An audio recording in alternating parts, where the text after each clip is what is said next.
السلام علیکم۔ آج ہم سورۃ ہود کی آیت نمبر 101 سے لے کر 110 تک کی آیات کا مطالعہ کرتے ہیں۔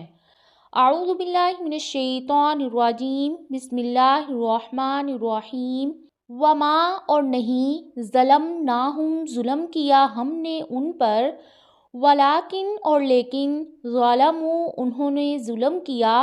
انفسہم اپنے نفسوں پر، فما تو نہ، اغنت کام آئے، عنہم انہیں، آلہتہم اللاتی الہ ان کے جنہیں، یدعون وہ پکارتے تھے، من دون اللہ اللہ تعالیٰ کے علاوہ، من شیئن کچھ بھی، لما جب آ گیا، امرو حکم، ربکا آپ کے رب کا، وما زادوہم تو انہوں نے زیادہ کیا انہیں، غیر سوائے تتبیب ہلاکت کے۔ اللہ تعالیٰ نے اس آیت میں بتایا ہے کہ ان قوموں کو ہلاک کر کے اللہ تعالیٰ نے ان پر بالکل بھی ظلم نہیں کیا، بلکہ کفر اور معاصی کا ارتکاب کر کے انہوں نے خود اپنے لیے ہلاکت اور بربادی کے سامان کو مہیا کیا ہے، اور جب ان پر عذاب نازل ہوا تو ان کے جھوٹے معبود ان کے کچھ بھی کام نہیں آئے، کہ دنیا اور آخرت میں وہی ان کی بربادی کا سبب بنے ہیں۔ وَكَذَلِكَ اور اسی طرح، اخذ پکڑ ہے، ربک آپ کے رب کی، اذا جب اخذ وہ پکڑتا ہے، القری بستیوں کو، وہی اور جب کہ، ظالمۃ وہ ظالم ہوتی ہیں، ان بے شک، اخذہ پکڑنا اس کا، علیم دردناک ہے، شدید شدید ہے۔ جس طرح پہلی بستیوں کو اللہ تعالیٰ نے تباہ اور برباد کیا، آئندہ بھی وہ ظالموں کی اسی طرح گرفت کرنے پر قادر ہے۔ ایک حدیث میں آتا ہے کہ نبی کریم صلی اللہ علیہ وآلہ وسلم نے فرمایا، اللہ تعالیٰ یقیناً ظالم کو مہلت دیتا ہے، لیکن جب اس کی گرفت کرنے پر آتا ہے تو پھر اس طرح اچانک گرتا ہے کہ پھر مہلت نہیں دیتا ہے۔ اِنَّ بے شک، فی ذالک اس میں، لآیۃً البتہ ایک نشانی ہے، لمن اس کے لیے جو، خاف ڈرے، عذاب سے، آخرتی آخرت کے، ذالک یہ، یوم دن ہے، مجموع جمع کیے جائیں گے، لہو اس کے لیے، الناس لوگ، وذالک اور یہ ہے، یوم دن، مشہود حاضری کا۔ قوموں کے عروج و زوال کی داستان یا عروج و زوال کے قانون سے عبرت وہی لوگ حاصل کرتے ہیں جن میں اللہ تعالیٰ کا خوف ہوتا ہے اور آخرت میں اللہ تعالیٰ کے حضور جواب دہی کے تصور سے ڈرتے رہتے ہیں۔ یہ واقعات انہیں اللہ تعالیٰ کی نافرمانی سے باز رکھنے میں مؤثر ثابت ہوتے ہیں۔ رہے وہ لوگ جو نہ اللہ سے ڈرتے ہیں نہ آخرت کے عذاب سے، تو وہ ایسے عبرت انگیز واقعات سرسری طور پر پڑھ کر انہیں اتفاقات زمانہ سے متعلق کر دیتے ہیں، یا زیادہ سے زیادہ ان کی مادی یا طبعی توجیہات تلاش کرنے لگ جاتے ہیں۔ وَذَلِكَ یوم مشہود اس دن سب لوگ حاضر کیے جائیں گے، تمام لوگ صرف اس دن جمع ہی نہیں کیے جائیں گے بلکہ انہیں باز پرس کے لیے اللہ تعالیٰ کے سامنے حاضر بھی کیا جائے گا۔ وَمَا نُؤَخِّرُهُ اور نہیں ہم مؤخر کر رہے اسے، إِلَّا مگر، لِأَجَلٍ مَعْدُودٍ ایک مدت معین تک۔ اس آیت میں اللہ تعالیٰ نے بتایا ہے کہ قیامت اس وقت قائم ہوگی جب برائی اتنی عام ہوگی کہ لوگ دنیا سے اٹھ جائیں گے۔ قیامت کی بہت سی نشانیاں تو احادیث میں آتی ہیں، مگر اس کا معین وقت کسی کو نہیں بتلایا گیا اور نہ ہی کسی کو اس کی موت کا وقت بتایا گیا ہے، اس لیے یہ باتیں اللہ تعالیٰ کی مشیت کے خلاف ہیں۔ اس سے وہ مقصد ہی فوت ہو جاتا ہے جس کے لیے انسان کو پیدا کیا گیا ہے۔ یوم جس دن، یاتی وہ آ جائے گی، لا تکلم نہیں کلام کرے گا، نفس کوئی شخص، الا مگر، باذنہ اس کی اجازت سے،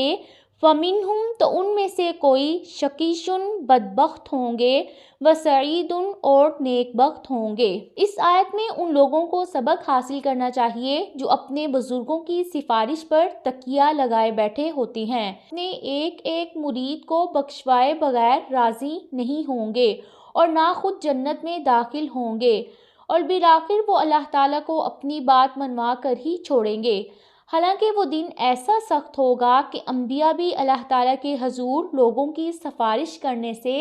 ہچکچائیں گے، اور بالآخر کرۂ فال رسول اللہ صلی اللہ علیہ وآلہ وسلم پر پڑے گا اور وہی اللہ تعالیٰ کے حضور سفارش کریں گے۔ دوسرے انبیاء اور بعض دوسرے نیک لوگوں کی سفارش کرنا بھی احادیث سے ثابت ہے۔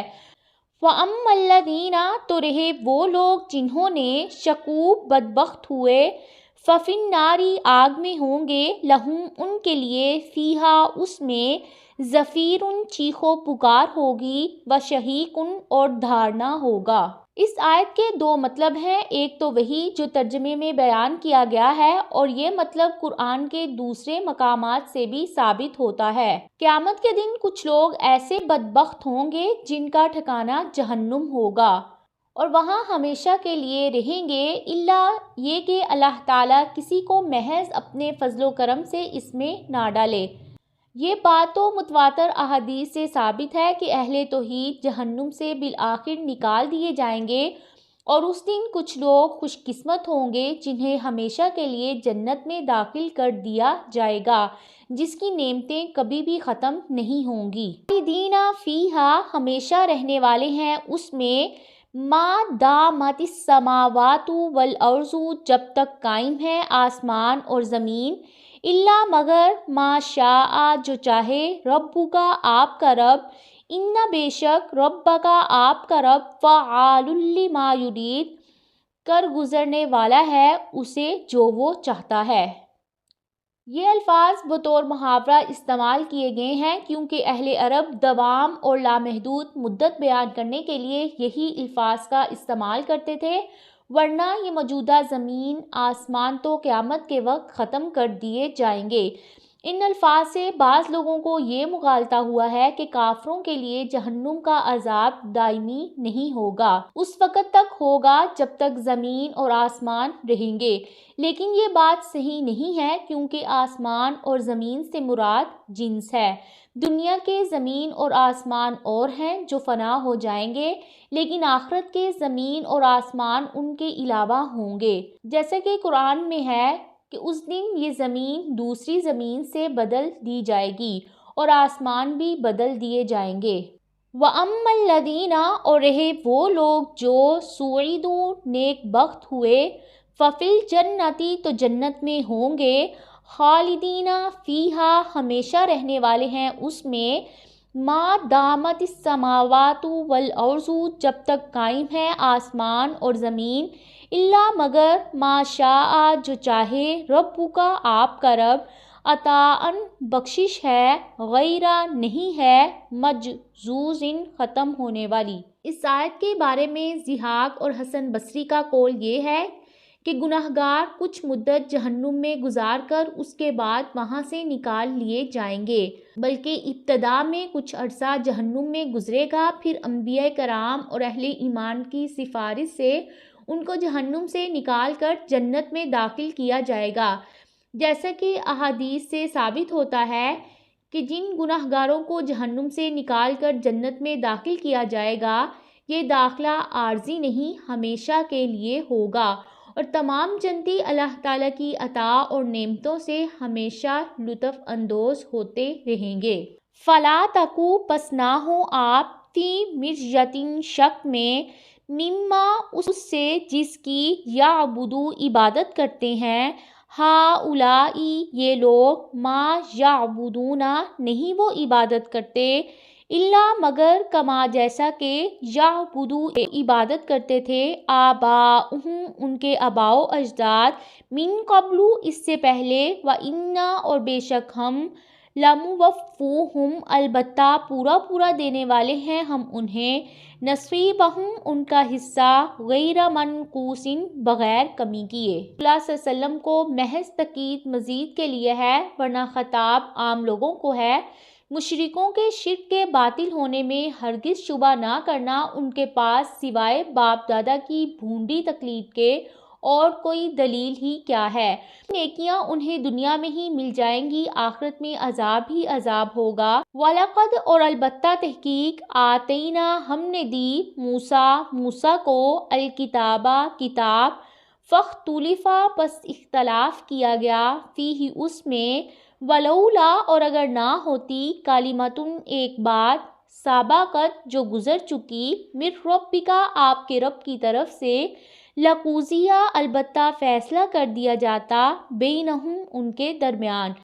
وانہم اور بے شک وہ، لفی شک البتہ شک میں ہے، منہ اس کی طرف سے، مریب بے چین کرنے والی۔ جس طرح آج قرآن کے بارے میں اختلاف کیا جا رہا ہے کہ یہ پہلوں کی کہانیاں ہیں، کوئی کہتا ہے کہ یہ بیان کی جادوگری ہے، تو کوئی کہتا ہے کہ یہ قرآن نبی کی تصنیف ہے۔ تورات میں بھی اختلاف کیا گیا اور لوگوں کا یہ جرم اتنا شدید ہے کہ جس پر انہیں فوری طور پر ہلاک کیا جا سکتا تھا، مگر اللہ تعالیٰ نے اتمام حجت اور لوگوں کی آزمائش کے لیے ایک وقت مقرر کیا ہوا ہے، اس لیے فوری طور پر نہ قوم موسیٰ ہلاک کی گئی تھی، نہ آپ کی قوم کو ہلاک کیا جائے گا۔ انکار کے باوجود اس کتاب میں ایسے بصیرت افروز دلائل ضرور موجود ہیں جنہوں نے ان کے دلوں میں اس کی سچائی کے متعلق شک ڈال کر انہیں بے چین کر رکھا ہے۔ یہ تھیں آج کی آیات جن کا ہم نے مطالعہ کیا۔